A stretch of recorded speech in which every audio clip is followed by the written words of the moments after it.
So the continuation uh, from previous lecture, once we will see the glimpse of the previous lecture, then we will proceed with another one.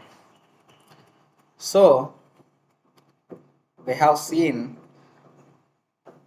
some kind of problems. The input data is volume 5 meter cube and weighs 40 kilonewtons. Calculate the specific weight, mass density and specific gravity of this oil.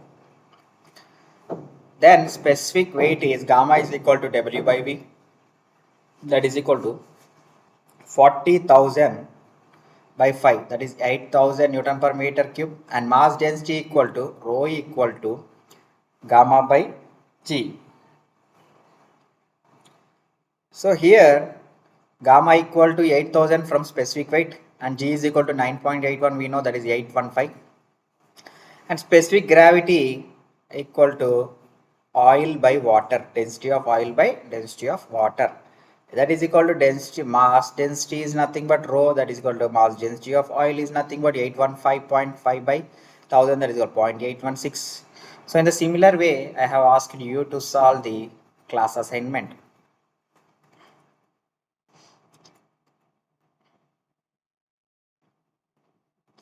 Now another problem which is related to fluid properties, particularly kinematic viscosity. So tau is equal to mu into dV by dy. So already tau they have given 0.216 and dV by dy already we know that 0.1216. Then from that mu, that is dynamic viscosity, is 1 Newton seconds per meter square. So kinematic viscosity is equal to mu by rho. That is mu already we know 1 by rho is 959.42, that is equal to 1.042 into 10 power minus 3 meter square per second. So another one, two horizontal plates are placed, that is 1.25 centimeters apart, and the space between the plates being filled with oil of viscosity 14 poises. Calculate the shear stress in oil if upper plate is moving with a velocity of 2.5 meters per second. Here we know the distance between the plates, that is 1.25 centimeters, and viscosity already they have mentioned 14 points, that is 14 by 10, that is equal to in terms of Newton seconds per meter square, and velocity of upper plate equal to 2.5 meters per second.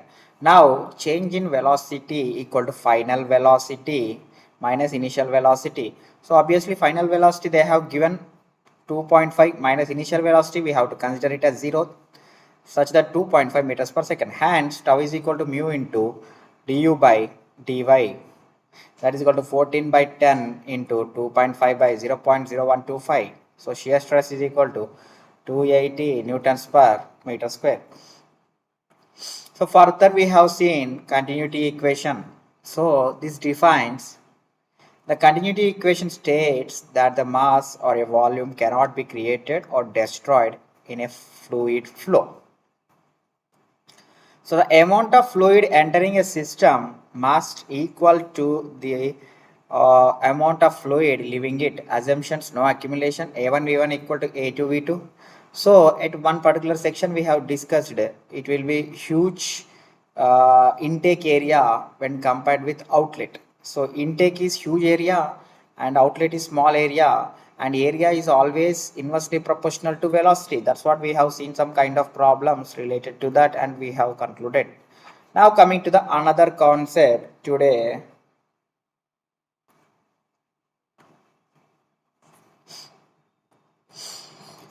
Classification of fluids. So this is very important thing. So properties of fluids we understood, right? Properties of fluids means, what are the properties of fluids? Density, specific weight, specific volume, specific gravity, viscosity, surface tension, and capillarity, and compressibility, So many things came into the picture when we are seeing specific properties of fluid.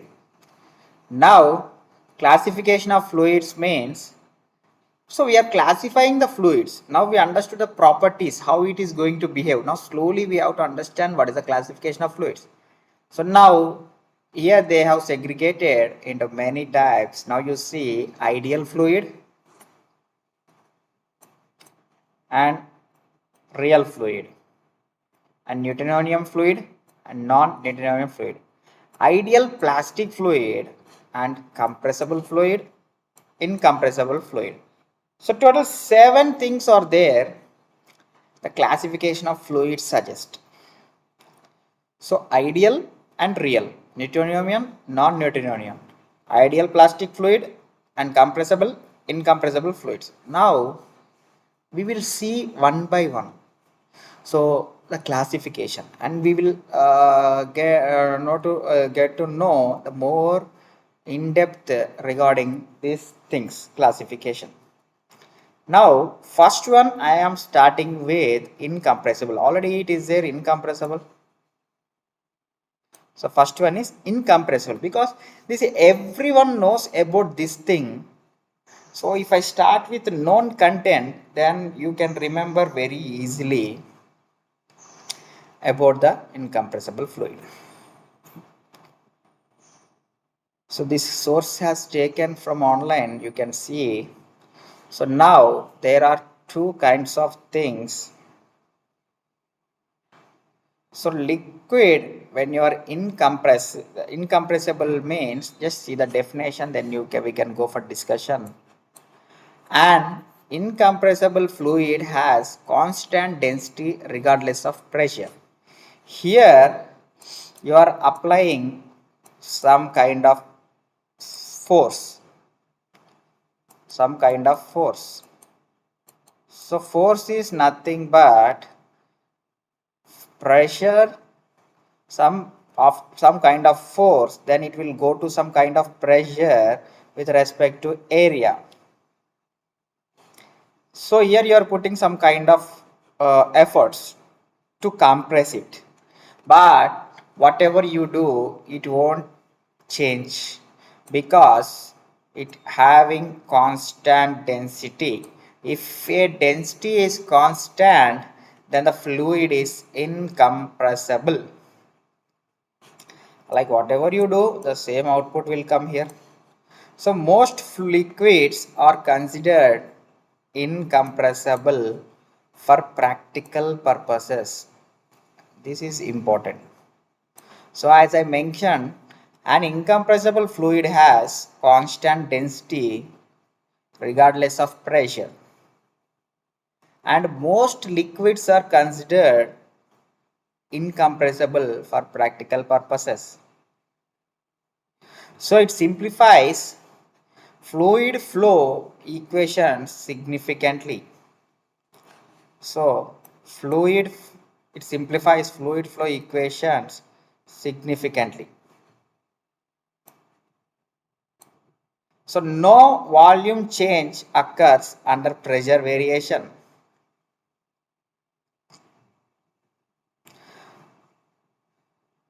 So no volume change occurs under pressure variation. And one more thing, commonly assumed in hydraulic and civil engineering problems. Example, if you try to compress water in a sealed bottle, it resists compression because its density doesn't change much.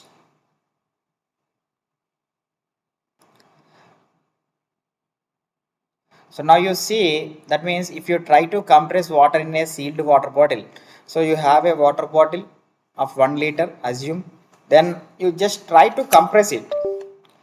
It resists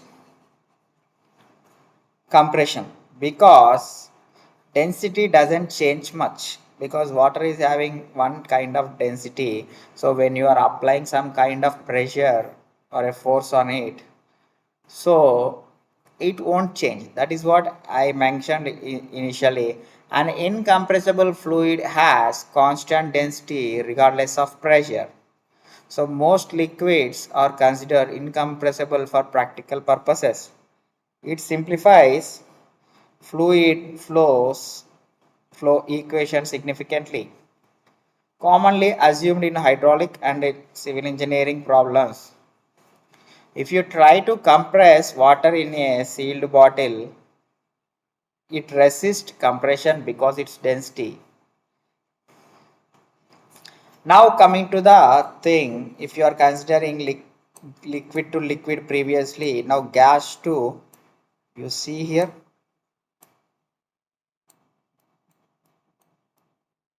this much change you can able to understand. So compressible fluids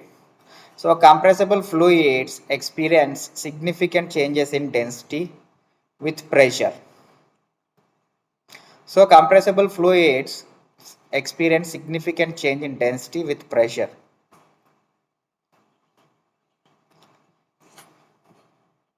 So compressible means there will be always change with pressure. All gases are compressible in nature. So you can see gases means, so gases are compressible in nature. We can compress gases but not liquid when it is having same density. Compressibility must be considered in high speed flows and aerodynamics. So compressibility must be considered in high speed flows and aerodynamics.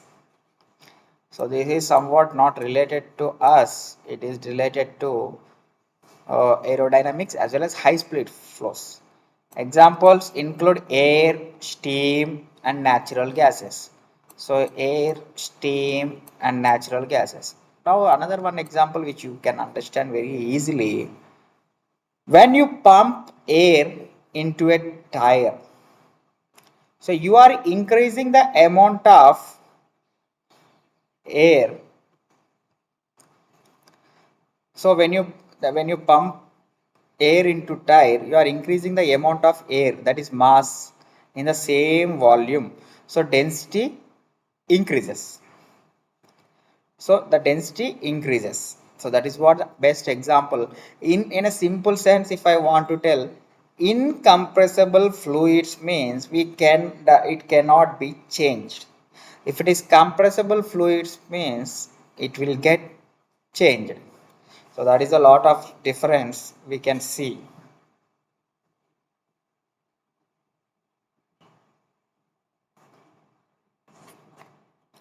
Coming to the other concept, ideal fluid and real fluids. So we have seen. Now coming to the first one, ideal fluid.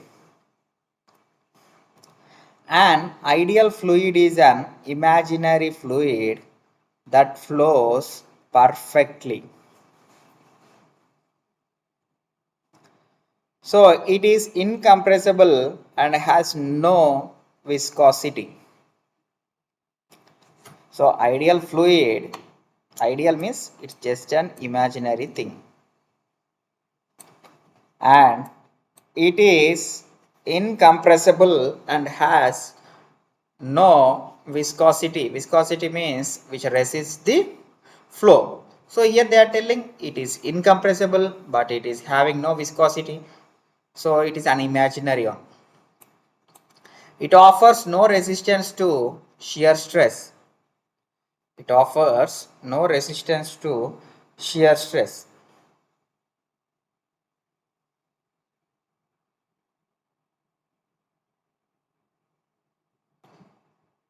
So it cannot exist in the real world, but is useful in the theoretical analysis. So it does not exist in the real world, but is useful in theoretical analysis.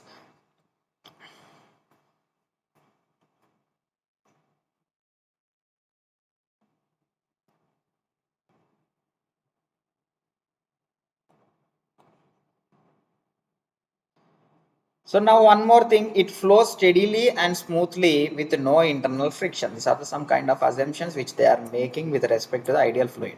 Now you can see the x-axis and y-axis velocity gradient with respect to shear stress. That is nothing but ideal fluid and ideal solid.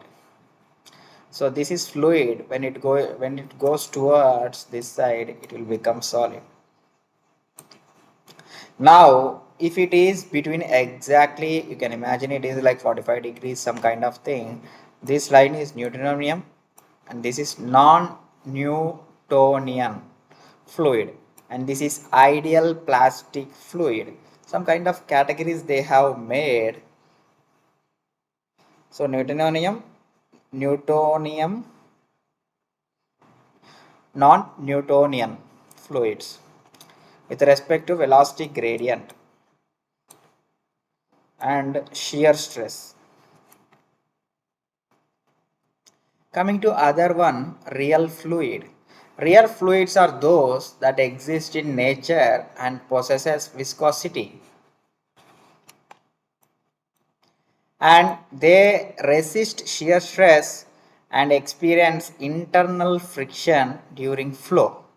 So real fluids are those that exist in nature and possess viscosity. So it is having some kind of viscosity, but previously when it comes to ideal fluid there is no viscosity, and they resist shear stress and experiences internal friction during flow. Example includes water, oil, air, milk. And real fluids can be compressible or incompressible depending on the situation. And real fluid can be compressible or incompressible depending on the situation.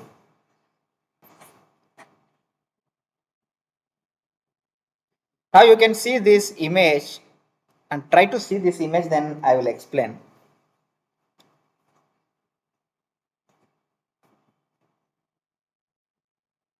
See, first one is ideal, what I discussed previously, and this is ideal, this is real. To make you simplified, I have made this figure because text you may not understand, but images you can understand very easily.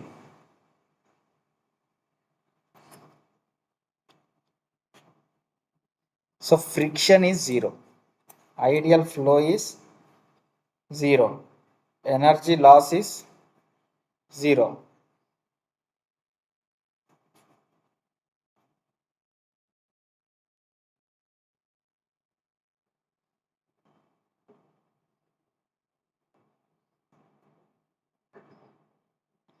That means here everything they are making assumptions,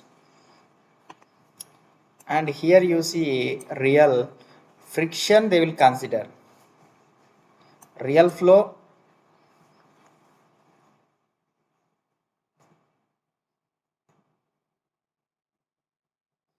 real flow considered, energy loss considered. That means here simply they are not telling that this is friction we have to consider, and everything we have to consider it.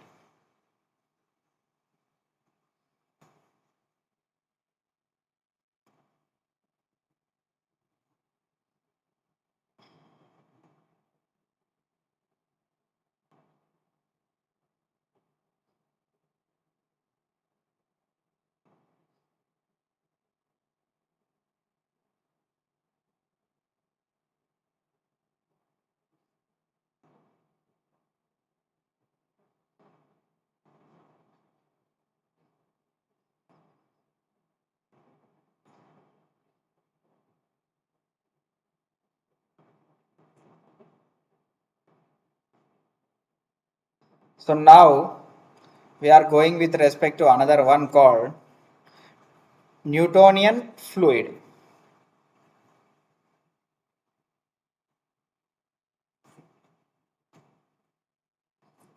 So Newtonian fluids obeys Newton's law of viscosity. So it is taking with respect to viscosity, and the shear stress is directly proportional to the rate of shear strain. So shear stress is directly proportional to the rate of shear strain, and They have constant viscosity regardless of the applied stress. Now, common examples include water, air, and kerosene. So, water, air, milk, and kerosene comes under Newtonian fluid. So, understood Newtonian and non-Newtonian fluids. We will see Newtonian fluids means in a simple sense it obeys Newton's law of viscosity. That means shear stress is directly proportional to rate of shear strain. They have constant viscosity regardless of the applied stress.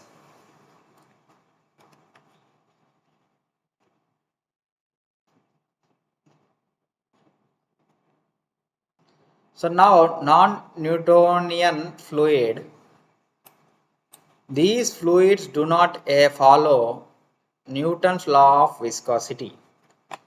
See, it won't follow Newton's law of viscosity. Their viscosity changes with the rate of shear strain. Example includes blood. So blood you can see, toothpaste you can see, ketchup you can see, paint you can see. So their viscosity changes with the rate of shear strain. So it is with respect to directly proportional to the shear strain. Shear stress is directly proportional to the shear strain. It will directly will impact as a normally, like it will flow in a good way. But here the flow is not that much easy to move. So the rate will be changes accordingly. You can see the images. Previous one you see water, air, and kerosene. And non-Newtonian fluids are blood, toothpaste, ketchup. Now coming to the final one, ideal plastic fluid. Ideal plastic fluids. These fluids behave as a solids until a certain yield is reached. Until a certain yield is reached.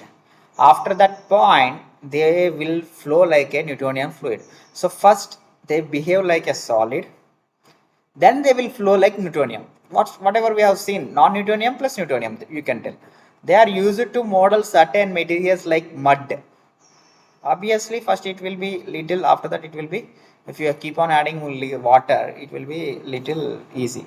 They do not deform under stress below the yield point. Example and behavior, Mayonnaise, that means remains stiff until stirred or squeezed.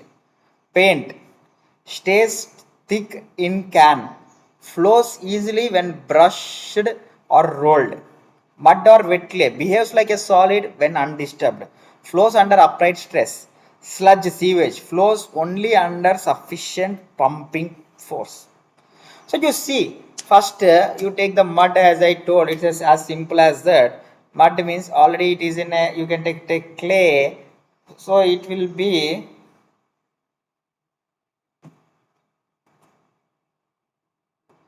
mud means it will be in a solid state, but immediately after that it will be liquid.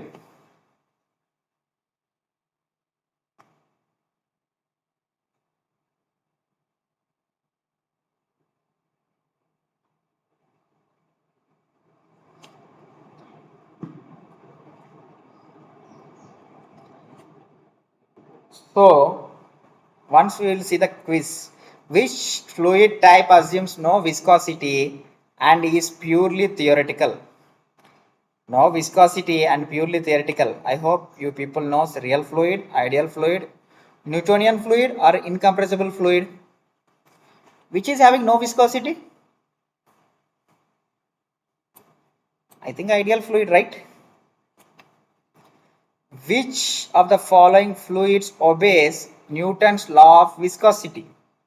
Non-Newtonian fluid, ideal fluid, Newtonian fluid, ideal plastic fluid is nothing but Newtonian fluids. Which fluid type exhibits a yield stress before it starts to flow? That means incompressible fluid, ideal plastic fluid, Newtonian fluid, compressible fluid.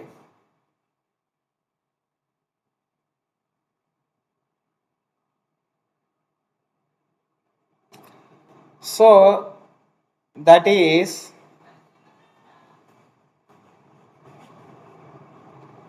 ideal plastic fluid. A fluid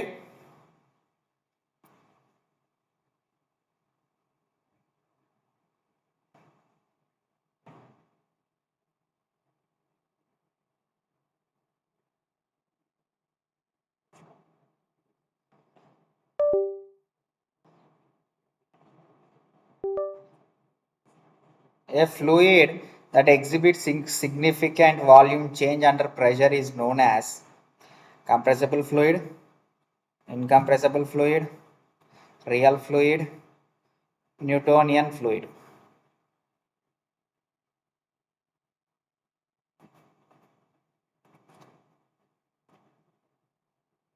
So it is changing volume under pressure means compressible fluid.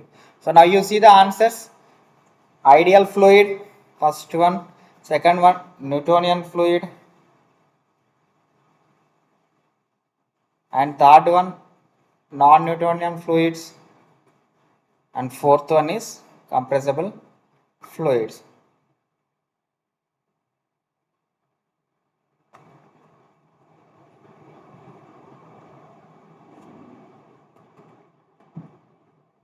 So that is what we have discussed everything here. See, once I want to give the glimpse of these things, classification of fluids.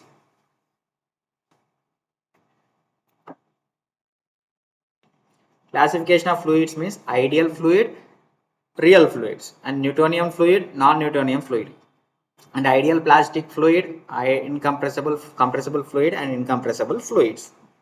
Now, incompressible fluids means an incompressible fluid has constant density regardless of pressure.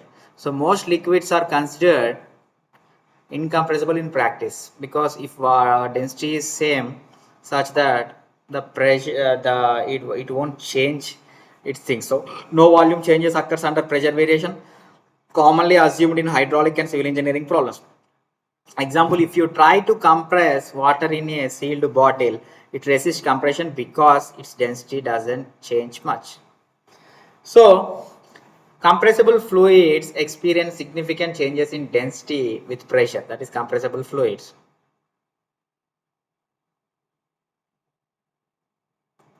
So all gases are compressible in nature. Compressibility must be considered in high speed flows and aerodynamics.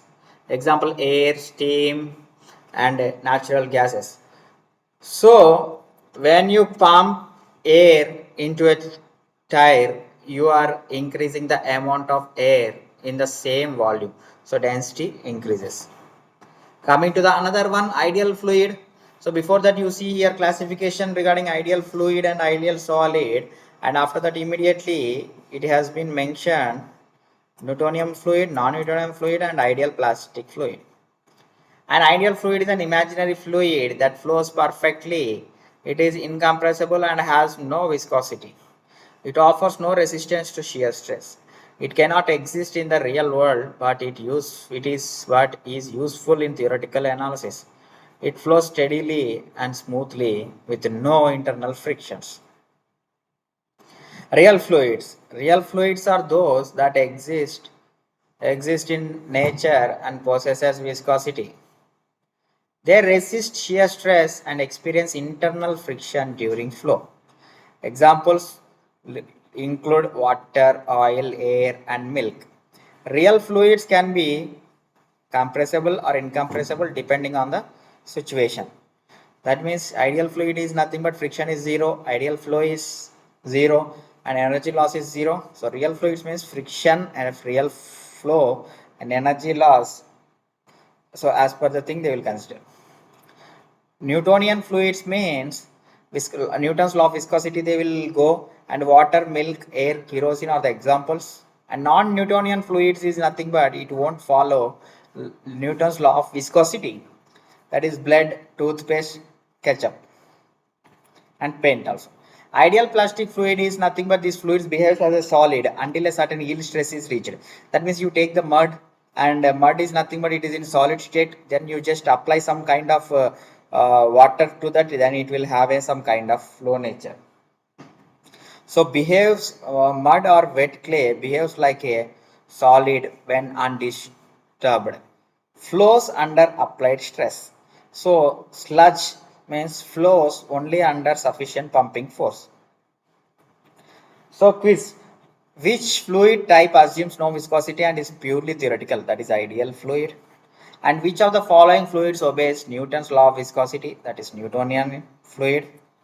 Which fluid type exhibits a yield stress before it starts to flow? That is ideal plastic fluid.